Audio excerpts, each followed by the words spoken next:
Hello, good people, and welcome to the ThunderCast. My name's Chris McGowan, and I'm going to be your host for the show. Today, we're going to be talking to Greg Magill. He has previously been the head of digital development and head of digital delivery at Westpac. In fact, was there for something like 18 years.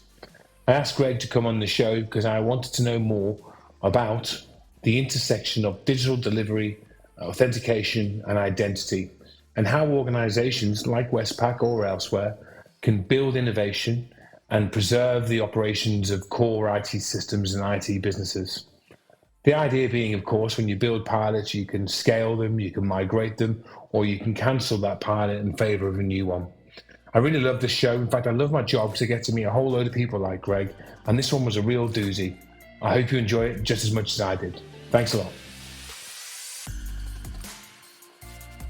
Greg has been kind enough to donate some time to me to help me explore some topics that have been on my mind in relation to what I see on the market. But by way of quick introduction, Greg was previously head of digital development at Westpac and head of digital delivery at Westpac. And as we've been talking, I've been sort of playing back to Greg, trying to get my head around why people still seem to struggle with creating the innovation that they want in the businesses they want. To pilot or to prove that commercial digital assets will work, and then integrating those pilots or proofs of concept into traditional methods, ways of working, architecture. And I know I'm conflating several things there, but it seems to be right in my face because people come to my organization often to prove that it can be done. What I observe is that they then struggle to take that and do the thing that the executive wanted in the first place. Now, you were, how many years at Westpac? 18 and a half. Right, you've you would have seen every version of this and every vendor under the sun. And just full disclosure, I don't do any work with Westpac. What's your view on what the problem is? And maybe it's a vendor problem, maybe it's a customer problem. I mean, what do you see as the main inhibitors of this thing working that most of us violently agree is something that should happen just as a course of business? Yeah, well, it's a really good question. And I'd say, I think between the customer and the vendor, I wouldn't pick on vendors. So I think a lot of the challenge comes with on the customer side. And not to say that the customers are not very capable, but the first challenge is there is a lot of complexity, particularly in organisations that have been around for a long time.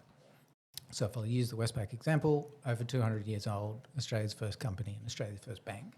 So from a technology perspective, you're working with systems that could be 30, 40, even 50 years old. So there is an inherent challenge in how do you bring in a new digital capability to interact with a system that potentially was built before I was born. That has some inherent challenge to it. So I think the first thing I'd say there of lessons learned would be you've really got to focus on, it sounds a simple thing to say, but you really have to focus on what's the bare minimum integration you need to prove between the new asset and the old enterprise to be able to take the next step forward. So for particularly larger organisations, a lot of the project cost and where your overruns occur in those sorts of digital transformations is because you try to integrate everything. That's really expensive. So I think the first is just working out what's the critical piece of integration between the new asset and the old that you need to prove is going to work before you can then move on. And that builds confidence. I think the second then is culturally there quite often is a temptation to go, I'm going to digitise what today is a manual or paper-based process, simply lift the old process and digitise it. You really need to take the opportunity to go, here's my opportunity to radically simplify. So look at not just the process, but look at your policies. And if you kind of go back to the old 80-20 rule, get rid of the 20 because the 20 is the thing that's going to cost you the most in that transformation. So how do you work out if just because over the last 20 years you've serviced 10 customer segments, Some of those are probably not profitable anymore. Here's the opportunity to go, actually, we're going to build a new digital asset that's only going to deal to the 80% of the value and don't rebuild for the 20. I think that's the second really key kind of opportunity area. So minimum integration, and don't just lift and shift every process, but use it as an opportunity to rationalize processes. Absolutely, yeah. And I think, so people often focus on the process, which is sensible, but what sometimes gets lost is the policy side. So most organisations have a lot of policy around the types of products and services they'll offer, even your customer segmentation about who you're going to deal with or who you want to deal with and who you don't want to deal with. That also needs to be looked at, because a lot of your complexity in system and process can also be driven by those decisions. So not just simplifying process, but also looking at policy.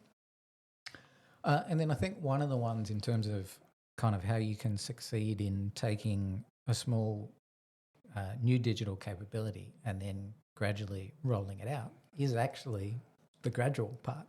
Yeah, there's a temptation to go really, really quickly, but particularly in large organisations and ones that are inherently risk averse, of which a bank will be and should be, you have to build confidence along the way. So start with, again, it sounds simple to say start with MVP, but start with MVP. Don't roll it out to all customers up front. Take a small subset, prove it, iterate. That not only gives you a good risk management strategy in case something goes wrong, but it also helps with the internal stakeholder management, because you build confidence in people that, well, let's call them the naysayers, which you don't want to give them the ammunition to jump in and derail. So that, whilst it might be frustrating for the team that's working on it, who's super excited about the new initiative and the new innovation, you've also got to recognise that has to work within a broader ecosystem. And so one of the ways to build that, is be a bit more cautious in the ramp up and the scale, build that confidence, and then you'll get, then you get the supporters. I feel like this is arriving at the critical thing that I'm trying to understand, that exact moment you talk about there. So take the small digital capability and gradually roll it out via MVP. I noticed you took MVP as opposed to pilot or POC. Are they interchangeable in your mind? Yeah, I probably wasn't being particularly careful about my language. I just wonder, because I know people I do business with, they're very specific about the distinctions, but I don't know. Do you draw distinctions between them as well? I think every organisation will have used that language, use that language in a different way. And in certain organisations, some words have negative connotations, and others are seen positively. So I think if I refine that a little, your simplest, easiest is going to be proof of concept. Now, in that case, it's how simplistic can that be? We'll have all seen all of those examples in the past of things like you got an early product idea, build a basic website that offers people the opportunity to become part of a beta test, but that's test one.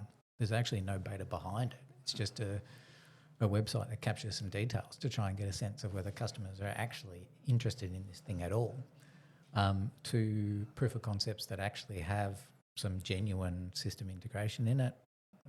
All of those are going to be different depending on the organisation. But so I think the way I would describe it is what is the bare minimum that you need to be able to prove and then move to the next logical step.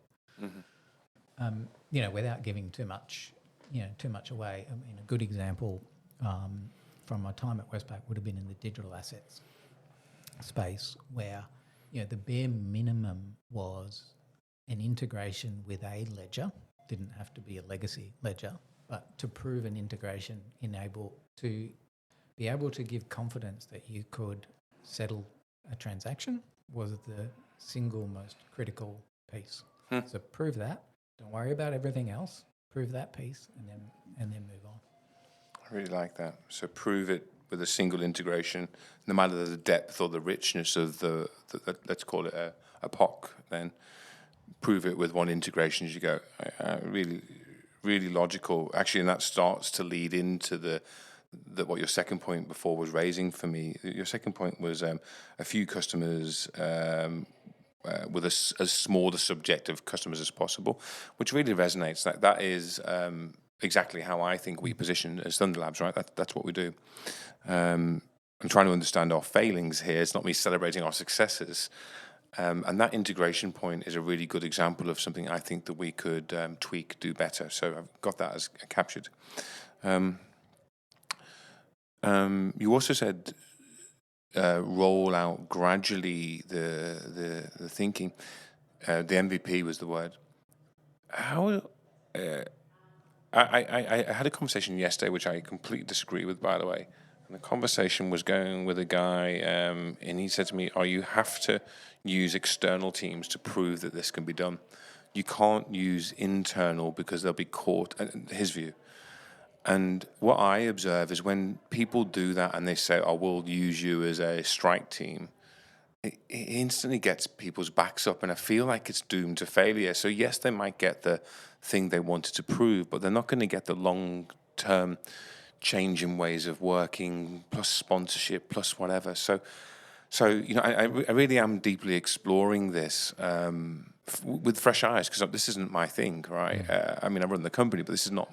I have other people do this work for us. So, what do you observe around the right makeup structures for those type of teams? Because, at the end of the day, I'm really into how does the executive get the outcome they want? And it's not just, hire that vendor. And it can't be also just do it internally. There's got to be a way of making sure it exists and you get not only the outcome that you want, but the adjustment to ways of working, because that's what this is really about. Often we're used to try and break inertia in terms of perception of what can be done.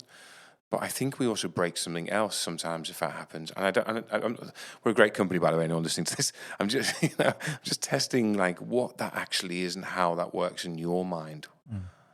Yeah, well, I think all of the models can work depending on the organisation. So a fully internal team can build, with the right team, can build a new digital capability and roll it out. Equally, you could with a vendor. But I think your point's really valid. It's if you see if a vendor is brought in as kind of a strike team, or there's a view that the internal team's too wedded to the existing, process tools and so on. If you don't have a core internal team working with them who can then be the driving influence internally to then spread that word later, you're not going to get the long-term payback of that. The new asset might get delivered, but does the actual change in way of working, change in style, change in culture, is that actually going to take hold? It's probably not, because it might not be the right term, but you just get organ rejection. So the internal goes, well, here's an outsider coming in, and so the reaction is just, not invented here syndrome. So I think the mix, in my experience, the mixed approach is often the best. So you're getting in some outside capability. That's not just about skill, though, because particularly in large organisations, what's the downside? Often they become very inward-looking. So having a third party come in sometimes isn't necessarily only about the skills and experience they bring, but actually it's the perspectives. They have a view of what's happening in the market that the organisation itself may not have access to, or chooses to close its eyes to, which can also happen. I think that brings value as well. But I think the core part of your question, I think the best models that I've seen are ones that combine external expertise and internal. And the criticality of the internal is often to move quickly, you have to actually understand the organisation and the way it works as well. So who's influential, who can as much get in the way as clear the way, how do the systems and functions connect together? Without that information, which you can only get from someone inside, you aren't going to be able to move at the same speed, even as a third party who might be a specialist in that particular space. You're not going to have the internal knowledge of how to get things done. So I think it's the combination of the two that's the best. Yeah, that's another interesting point that I'm reconciling elsewhere. When they don't have the technical, we want integrated teams, but when the organization doesn't have the technical capacity or competency to be available as to be a part of the strike team, so therefore they have to go to vendors. How do you what do you do in those circumstances? Because it's just not possible for whatever reason. Therefore, you're ultimately going to end up in that tension situation, the organ rejection, as you call it. It just feels like it's an inevitable. And I might get you to talk to this as well, particularly when there's the overlay of executive needing what they want, and their funding models are based on traditional method approach structures, but the delivery, and so the whole organization is, but the delivery they want from, whether it's let's call it a strike team for the sake of this, is all agile, all lean, all prove it can be done, break things to get to the point.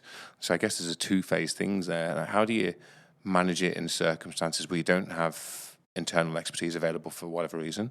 And then the second part is, how do you reconcile executive needs for funding in traditional way when what they really need tactically is lean delivery? Man, there's so much in that. Yeah. I'll try and do them in two parts. I think the first part around the internal, the way I kind of think about it is, for anyone who's worked with any of the major consulting firms, or when they'll come into an engagement with an organisation, one of the things they will always do, or the best ones, is be very, very clear who are the internal resources they need access to and what capacity. Now, the best of the best will make that effectively part of the agreement to work with you. If you can't provide those people and that capacity, they've learnt from scars over time that the project is not going to be successful. I would apply the same logic to a digital production house, product design, software vendor. They should take the same approach. For them to be successful, which ultimately they want to help the client be successful, but they want to be successful as a business themselves, they should have the same level of forthright clarity on, we need XYZ people or expertise from within the organisation, and that's a fundamental requirement for us to engage in this piece of work. If you can't provide that, we know from our own experience that the work's not going to be successful, so why should we both start? Let's not. So I think there's a little bit of, that can be hard when you're rubbing up against the commercial imperative of, well, we want this revenue from this piece of work, but in the longer term, the credibility builds from having successful work with multiple clients. You kind of got to know what's critical to that success. I think, the consulting firms have been around for a long time and been very, very successful. That's one of the reasons, because I suppose it's a bit like what we set up today on this podcast.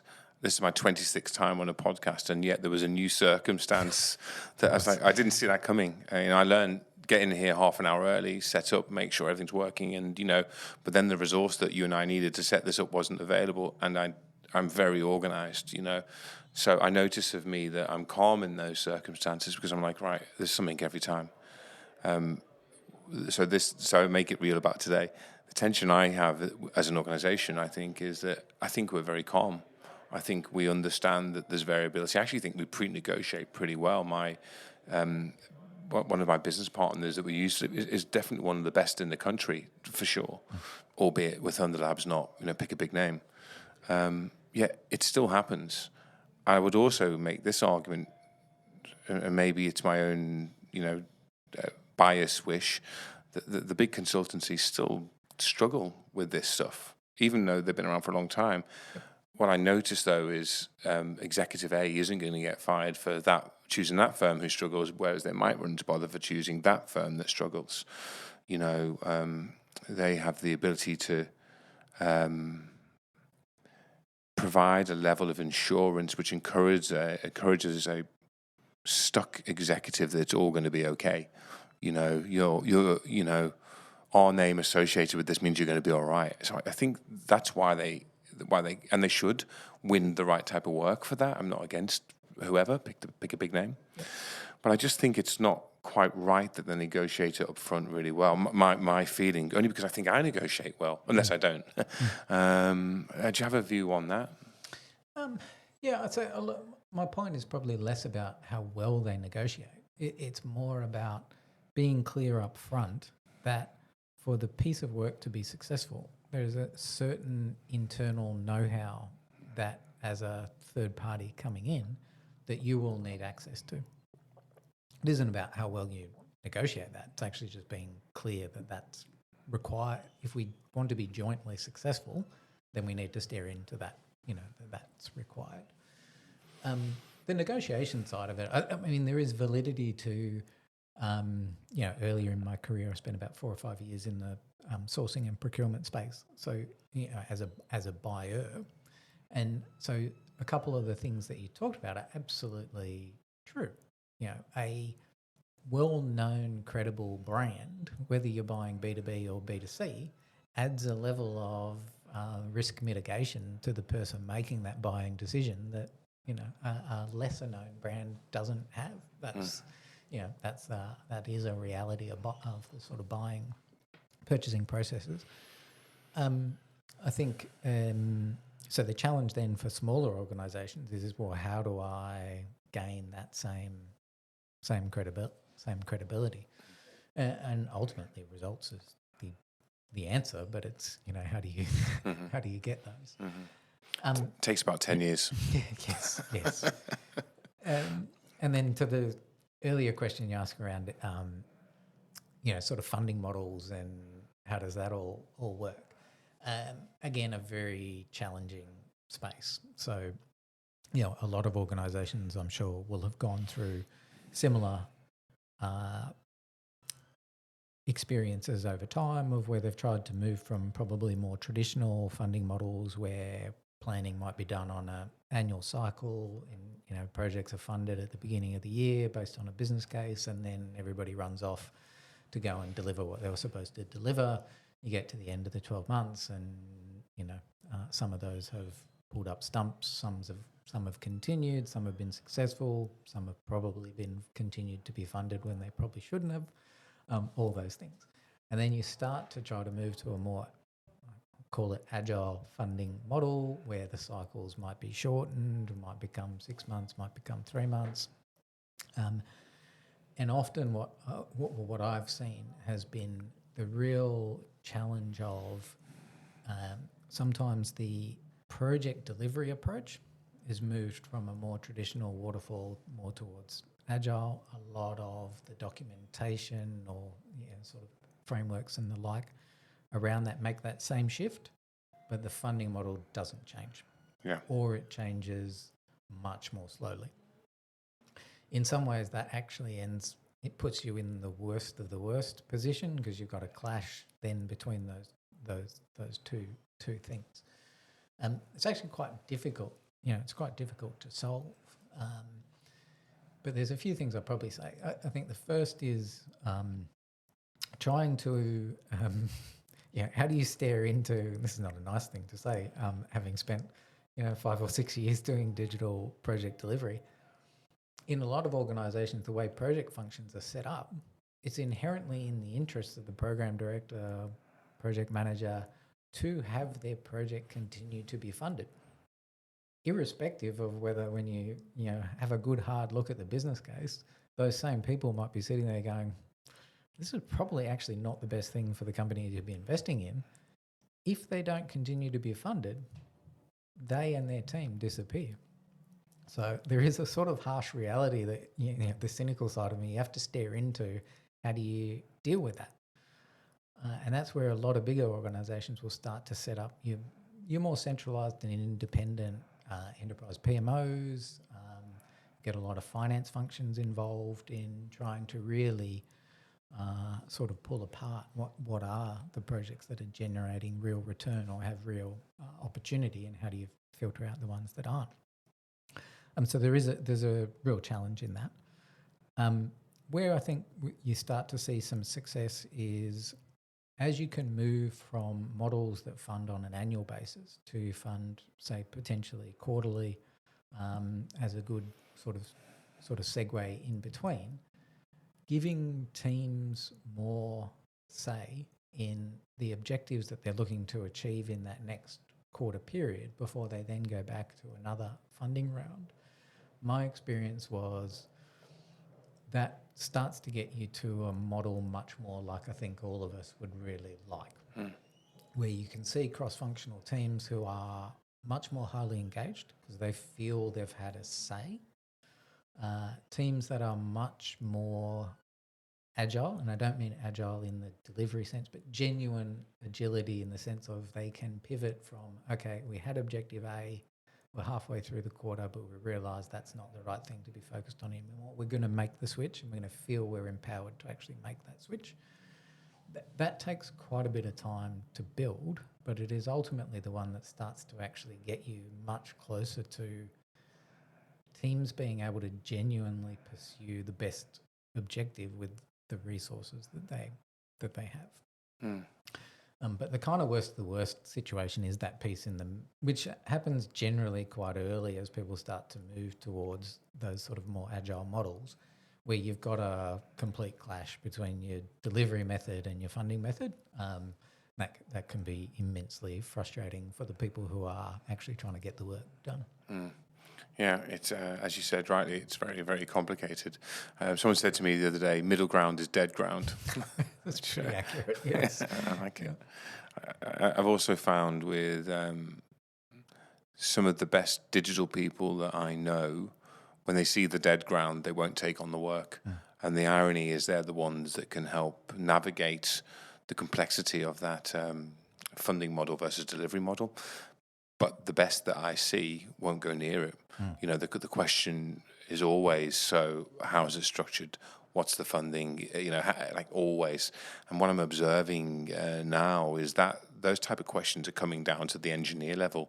It's not just the director. The really great engineers are asking that because the great engineers are in demand. It's a really and my job, honestly, is the broker. I'm sitting in between all this, and I find myself the guy in the middle, often asking all sides, please, the person in charge of delivery, the person who's doing the funding, and the engineers, please, can you guys just talk about it and work it out? It's a fascinating conundrum. It's just taking my mind to things that I'm working on that might... I don't think I say I'm dependent on some big minds to synthesize sort of what we're talking about here and turn it into something, because I feel like there's a gap. It feels like it's not been solved yet, because everywhere I go it's the same thing. I mean, I was just talking to someone this morning, as I mentioned, and we were like, I need them to fund it in this way, deliver it in that way, and I just think that it's obviously not solved. No one credibly says, actually, this is how you do that. I mean, maybe I'm wrong. Obviously, I don't deal with everybody in the market, but it feels like it's a thing. It's a gap. Yeah, no, definitely. And I think the kind of point you made about, you know, these types of questions now being asked by engineers, I think highlights a sort of broader piece where, you know, a lot of that, it's the merging together now of skill sets that we probably used to think of as sort of business people and then technology people or engineering people. That's in a lot of organizations now so blended that you wouldn't know the difference, which ultimately I think is a huge positive. But having, you know, the best engineers ask questions that probably traditionally came from what many people would have considered like a business program director, the questions about how to set up a piece of work from the beginning so that it is successful, ultimately that has to be a good thing, because the more people who are tuned into what makes a piece, you know, a project more likely to be successful, you would hope you actually get more set up right from the beginning. I think the other which you can do, which we have seen work successfully, is organisations who do have quite crisp, clear, almost checklist or health assessment before a piece of work begins. You've got that. Some people call it's the project health assessment. In other cases, I've heard that I quite like the term pre-mortem. So it's that spending time, spending time at the beginning of, well, what are all the things that could go wrong? Don't think about it at the end when the shit's hit the fan. Think about it at the beginning, and then resolve those issues up front. What can happen though in those scenarios is if you don't keep careful tabs on it, you can end up with 3, 4, 5 different sort of tools or frameworks that are all ultimately trying to do the same thing. So again, how do you kind of keep it simple to, the critical components that are most likely to lead to success? How do you deal with them before you start? And that shouldn't be only the domain of project managers. Everybody should be, even if you take a sort of, the very digital concept of a product owner, they should be absolutely all over that stuff, because ultimately the key objectives they want to achieve for their customer outcomes, their revenue outcomes, etc., are all dependent on that piece of work being successful. So they should be absolutely in that from, before the piece of work actually even kicks off. Spend as much time on the ingredients to make the piece of work successful as they would traditionally spend on working out, well, actually, what are my metrics that I'm going to use at the end to assess whether it was successful. You're just leaning into a concept that I've been trying to get my head around as well. I was talking to a reasonably senior person from one of the banks recently, and we were talking about a shift from hiring or thinking about project managers, program directors, whether they're business or technical, I should be able to say that after all this time, into wanting product management, the thing that you just said. I think it's one of the things about your background, pedigree, or however you describe someone, it's bits of everything. You get to a certain point and there's bits of everything, and I think that product, I'm not trying to redefine a category, and I'm not saying project management. And even again, I'm looking for project managers for my company. But really, what I'm thinking is product mindset more than project, because what I expect them to do is customer analysis, consult, stakeholder management, and code, and engineer, and design. And and I'm not saying that they all have to go equally deep, but there is something to that. And the reason that I say that is because if I put teams of people together that don't have at least a smattering of each of those things, they rub up wrongly against each other, and then the loudest voice wins, the most whatever type of character wins, or the one with the money wins. Actually, that's the way that works. It's normally the one with the money. Hey, Yes. Yeah, that's right. And they're the one that I want it that way, and it doesn't matter how good they are. And I think that's this thing that's on my mind, and I haven't quite clearly articulated because it's new knowledge for me. I didn't know this, that bank is thinking that from now on it's product management, or product management mindset at least. What I think there is going to be is a whole lot of people trying to get their head around how they build a narrative around 20, 30 years of project management and describe themselves as a product manager. I see that as a next wave of something that we're going to be struggling with.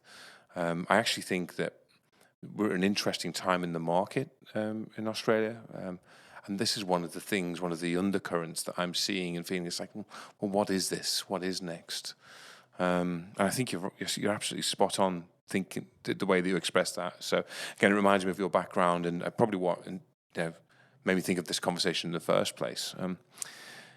Talking of undercurrents, themes in the market, one of my pet projects, it's more than pet project, a big bet is around identity. I know that's where you've spent a lot of time. In fact, in prep for this, we were talking about data privacy. I'm just going to make sure I get my notes right. Data privacy, identity, and it's a bit more granular than where we've been talking around method integration, funding. and we're probably now in like I say, granular.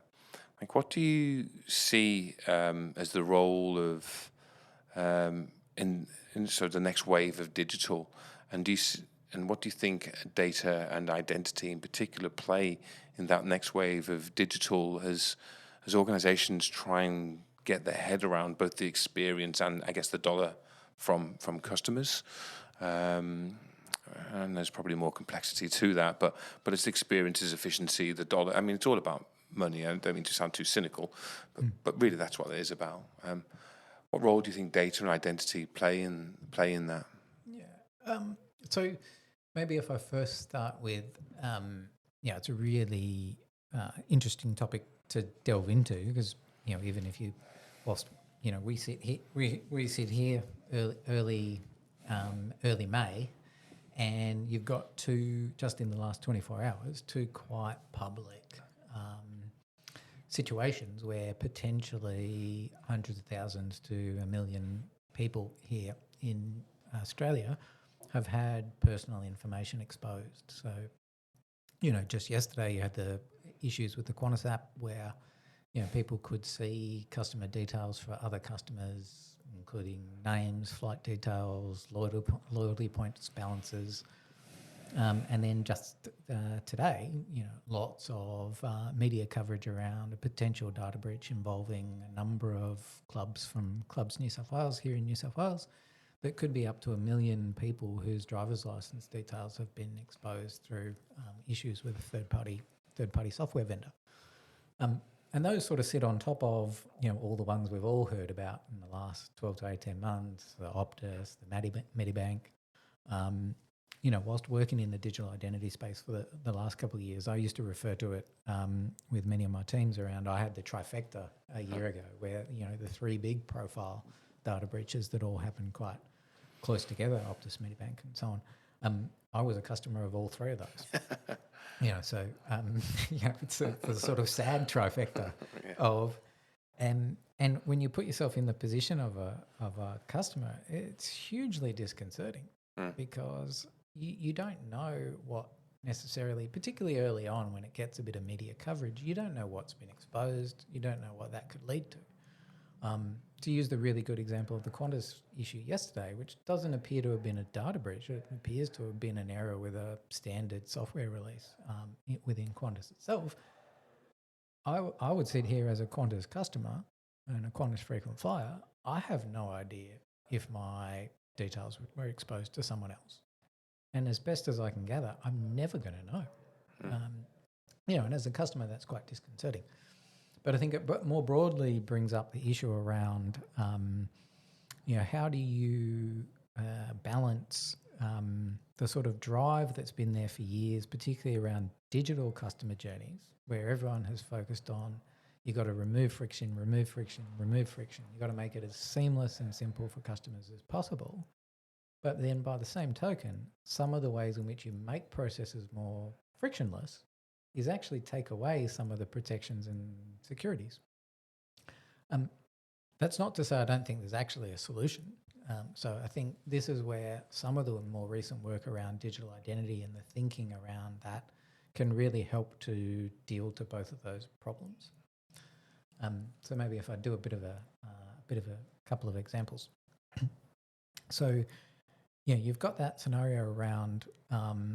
You think of all the digital experiences you have where you want to open an account or create a log on, just to start to interact with an organisation. A well-constructed digital identity ecosystem can help you to do that really, really seamlessly. So many people would now be quite familiar with using, their verifying themselves with a new organisation simply by clicking. I'll use my Google account or I'll use my Apple ID. Really simple, couple of button click process. I'm not having to re-enter all of my data with the new organisation. Apple's providing that in a secure, tokenized way. But those sorts of schemes give companies then the ability to go, okay, well, how do I bring that kind of login process into my own account opening or my own account creation process what that helps to then do is address the big problem of having your personal data stored in thousands of different places with thousands of different organisations who ultimately by rights shouldn't really be retaining any more information. They should be able to work on a simple tick verification at the beginning and a digitised token of when they verified who I was. They don't need to keep anything else. I think even if you went and talked to all of the major banks, they would say pretty much the same thing, which is we don't really actually want to retain Chris's personal information. It's the anti-money laundering legislation that requires us to. But most banks would simply be happy to have a robust initial verification because they do want to know you are who you say you are, particularly in cases where they're about to lend you a bucket load of cash. That's the security for the bank. But they don't need to keep that. It's the legislation that requires them to retain it. But then you go beyond banks to, as we were talking about earlier, like rental, where, yes, very topical in Australia at the moment about how high rents have become and how competitive it is. But every single tenancy that you apply for, the real estate agent is collecting a whole bunch of personal information about you. And in most cases, most of us would have absolutely no idea what they do with it. Might end up on a digital database somewhere, might end up as a piece of paper in a filing cabinet in the back of the real estate agent office. But if you can create a system that minimises the number of organisations who hold that info and who can then act as a identity verifier that give other businesses the ability to be confident that Greg is who he says he is, but actually not retain, you start to address that real honeypot issue. So if you put aside, blaming a bunch of the organisations who've been in the public domain with breaches in the last few years, put aside who they are, a lot of those organisations, I'd be quietly confident, would say the same thing, which is we believe we are required to retain this data, but we don't actually really want it. So if we can solve that, then we'll start to have a much bigger economy-wide impact.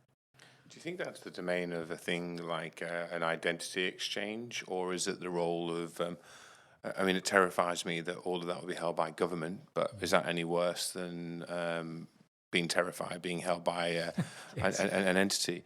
And this is way beyond my knowledge base, but I was thinking about blockchain and distributed identification, so it's not actually held in one place, but in nodes, but then it's super complicated. But it feels like there is an answer out there somewhere as it relates to that. I was just doing some research in front of preparation for something else on identity exchanges, because I want to know, like, what does that look like? In my mind, I have this wacky notion that I'll be able to do something, but one of my engineers today said to me, forget it, it's really complicated. So, it is, but I think my answer to the crux of your question is, I think it requires government involvement, but it requires private sector as well. I think that's the ideal. So I think if your starting point, I think has to be, which there's optimism around now here in Australia. So you've just seen at the beginning of April, the federal government's digital identity legislation passed the Senate. So it now goes back to the House of Representatives. So the first time that we have had the potential for a national set of digital identity rules and regulations. The intention of that is interoperability ultimately between government sector and private sector, which I think is imminently sensible for, because Chris, you made the joke about I might not be that comfortable having all of my information held by the government, which is for a portion of the population absolutely true. So if I wind back to my time at Westpac, one of the things that working on digital identity, some research was done around which kind of showed you've got a segment of the population who are quite happy for government to hold their personal data but don't trust private sector. But there's also a portion of the population who are the reverse. So they'd be very happy, for example, for their bank to hold that information. They don't want the government anywhere near it. So ultimately, a model that caters for both of those is really the only way to make it successful. But the key to that is the private digital identity ecosystem and the government system have to be able to work together, which is ultimately the aim of the legislation that's been put forward. Then you've got, so that will take time to develop, but it will start to introduce standardisation around the rules, not just for data capture, but data retention, accreditation, all really, really sensible things. I think the challenge from a government perspective is how do you make sure you don't leave anyone behind? So for the private sector, that's often something you can kind of put to the side and go, well, we'll just choose not to interact with. For example, you could make the choice as a private sector company to go, we will be digital only, and if someone cannot work within that system, they're not going to be a customer of ours. Government can't do that. So they will have a challenge to deal with. How do you deal with more vulnerable communities? How do you deal with people under the age of 16 who, by and large, don't have any identity documentation whatsoever? How do I deal with Indigenous communities where ID documents that you and I would take for granted are often actually not held? So they'll have a challenge in that, but you can still deal with the 80% and find another way to address that. It's inspiring for a Black Mirror episode where we all have NFC chips inserted into us epidermally at birth, and then you've got biometric authentication plus physical contact or at least proximity. Terrifying. Yep. But it does. I mean that does go to, though, for people of I'm giving away my age a little bit, but for people of my generation in Australia, they will remember the furor about this idea of the Australia card, which was this concept many years ago, introduced by the federal government, that never took off, but where you would have had a singular card, like a driver's license, that was your national identity document. And culturally, different countries have different approaches to that. That would be acceptable in some countries. It would not be acceptable to Australians. People don't want to feel like they're forced into that. So you have to have a system, I think, that accommodates for people who are quite happy to have that held centrally with the government and people who don't. So that, again, I come back to that interoperability is the key thing. But I think the legislation starts the process. And then the other piece of optimism is you do have a growing pool of organisations here in Australia working on private digital identity sharing networks.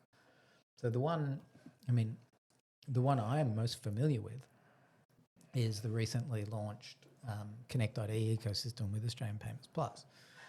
Now, my familiarity with that comes from we spent a lot of time when I was at Westpac working with the other banks and Australian Payments Plus on that. So I do have a selfish interest in it, which I will declare. But what it starts to be able to do is, again, I think, take some really core concepts of bank-grade data security. So for all the sort of, bank bashing is a very popular Australian pastime.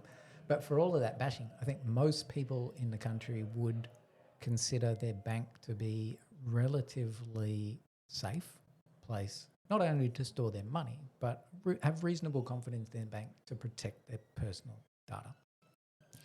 So bringing that sort of bank-grade security to an identity sharing network starts to give you the ability to then enable the private sector, particularly a sort of B2C scenario, to deal to the problem of not needing to store my personal details.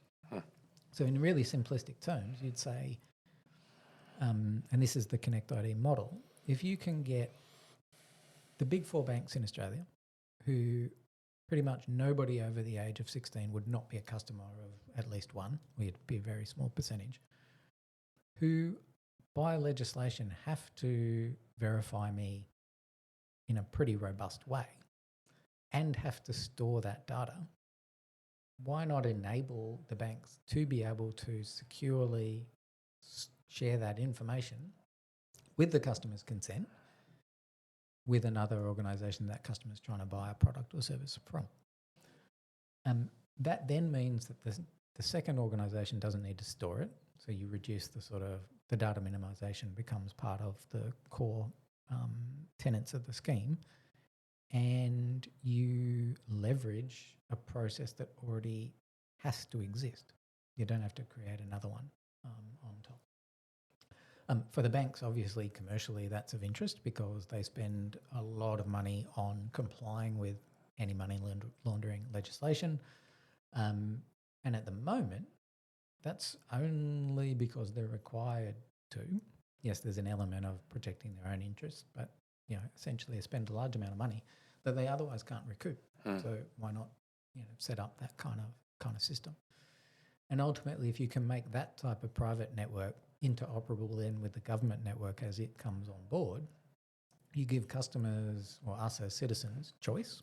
So I could choose to have identity. I could verify myself using Connect ID and whichever bank I happen to be a customer of, or I could choose to use my MyGov ID and have that exchanged between private and public sector. And then for every scenario in which I do that, that's one less scenario which today is requiring me to hand over my driver's license or hand over my passport. To use the really recent example that we were just chatting about before we started, I've just come back from about 3 weeks family holiday in Japan. The slight segue, highly recommend it to anyone who's not been. Best family holiday we've been on. But one of the it really brought back top of mind these issues around your personal data. Every single hotel that we checked into took my passport, my wife's passport, the 3 kids' passports, scanned them into God knows what system. I don't know what they do with it. I don't know how they store it. I don't know how they protect it. And when you overlay in that scenario, it's a foreign language that I don't speak. How do you gain comfort and confidence about what's happening with that? Now, that introduces a whole nother layer of interoperability because you've got to do cross jurisdiction, which becomes immensely complex. But it does just reinforce the number of times we all probably just don't even think about handing over a critical piece of personal data and question, well, why the hell am I doing this in the first place? Or why do I have to do this? So these types of schemes start to, create a scenario where you can really minimise the number of times you have to do that. It's such a fascinating space. I cannot believe it's not already solved. I think there are good overseas examples. I mean, I think this is still an immature space in Australia. So you've got some of the Scandinavian, some of the Northern European countries who've done this very, very well. And the sort of, bank ID in the Scandinavian countries has huge adoption, has been around for well over a decade. And in a way, Connect ID is kind of, a mirror of that. I don't think it will see the same penetration here because, again, you've got that sort of segment of the population who prefer government, segment who prefer private. And the circumstances in which Bank ID was developed in Scandinavia were different.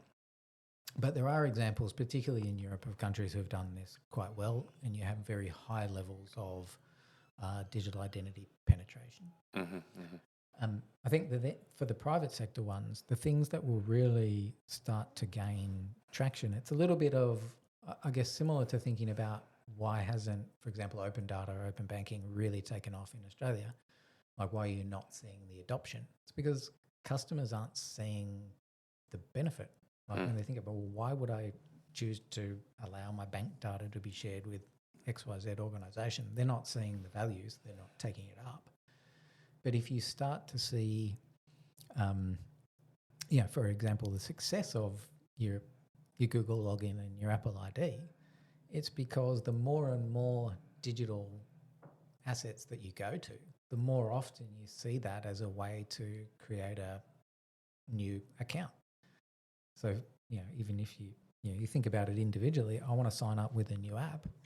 If I can just download that app from the App Store, click the Apple ID button, I don't have to, there's so much information I'm not re-entering.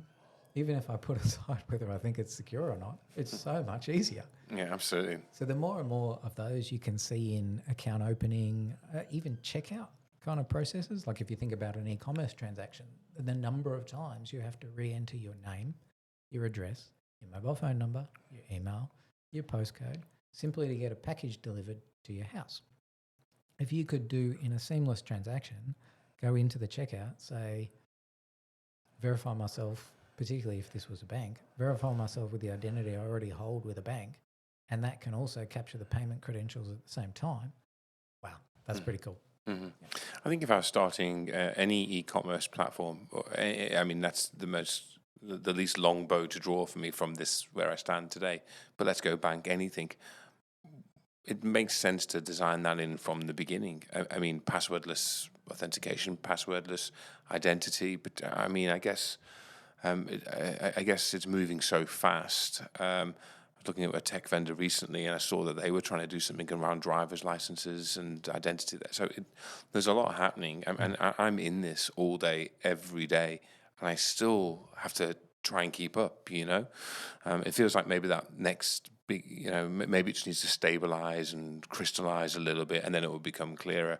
Lack of knowledge in my space, there are other private enterprises other than Connect ID that operate, and you called the word as a private digital identity network. There are other options to that, are there? Oh, absolutely. Yeah.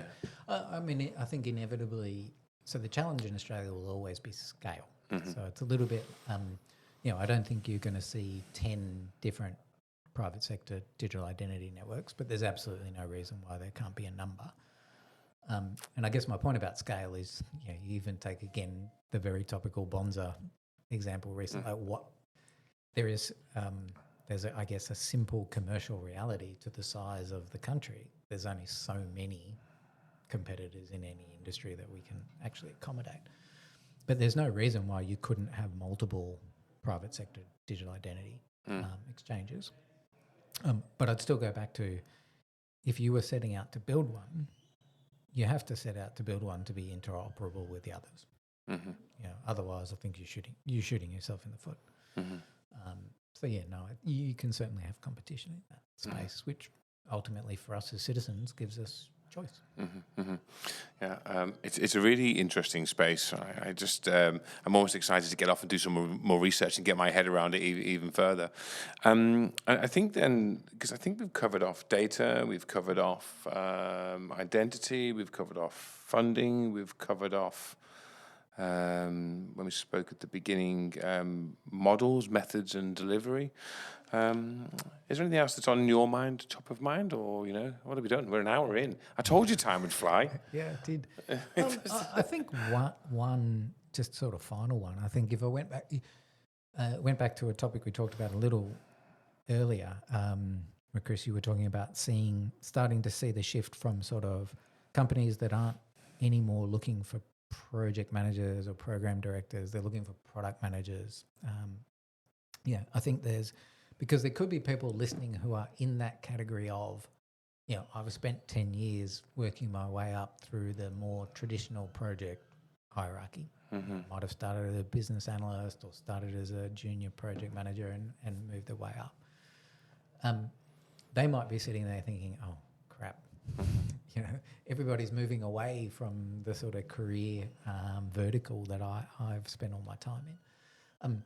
Probably one, just to provide a bit of, I suppose, reassurance for those people. Certainly if I think about the many years I was at Westpac, that's an evolution that Westpac has been on. So certainly moved from a very traditional project delivery waterfall style where all of those old, more traditional project roles existed, and has gradually over time evolved into what are probably considered more agile roles. And I've seen over time very, very successful transitions of people from my personal favourite, because it actually goes back to my original first job, which was as a business analyst. So BAs remain my favourite people in the world. I've seen really good success in good quality business analysts being able to make that tradition to product owners. Because they take a lot of the best of their experience and skills as a BA over into the PO or product manager, depending on your organisation, what title you give it. They're very, very good at understanding and re-engineering process, which is key.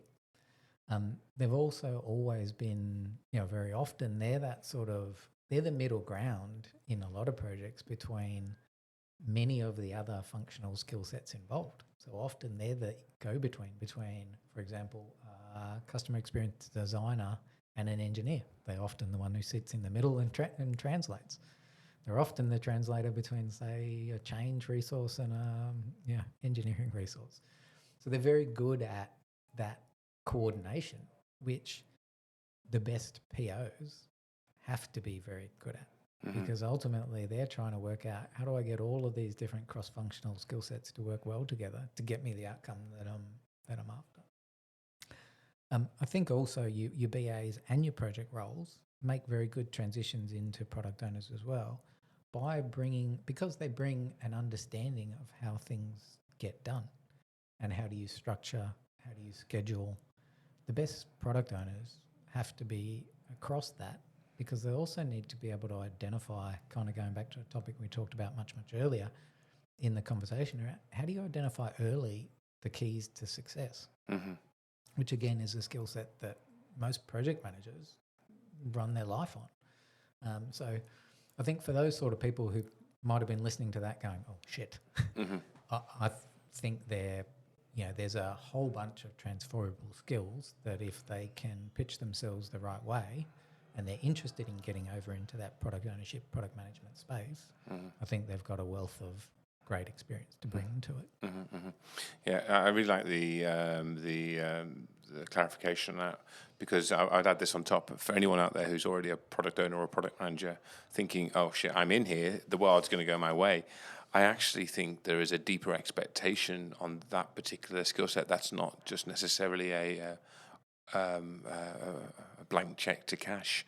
I think that I don't know, but I'm observing and hearing an expectation on not only it's sort of like the in-team focus, but the enterprise thinking. It's actually a slightly different role from where I've seen product ownership, product management described. So again, I don't have the right words exactly, but it sounds like, as you say, Westpac are already on that journey. It just feels like it's an evolution of those skill sets. And it's funny you say about business analysis and project management. I mean, I was with a BA PM consultancy for 15 years. So, I've got a lot of love for the space. I'm just observing some tweak. And again, what people expect of me and my people. It's a fascinating one, but it's not over for anybody. Don't worry.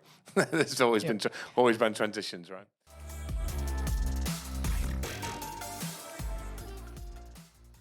Thank you very much for your time. Pleasure. Really enjoyed it. Yeah, me too. And for anyone listening thinking, why is there a little break there? It's because my Microsoft Teams kicked in automatically and turned off the microphone. So if anything you missed was the answer to the meaning of life. Man, appreciate your time. Thank you very much for it. Thanks for having me. You're welcome.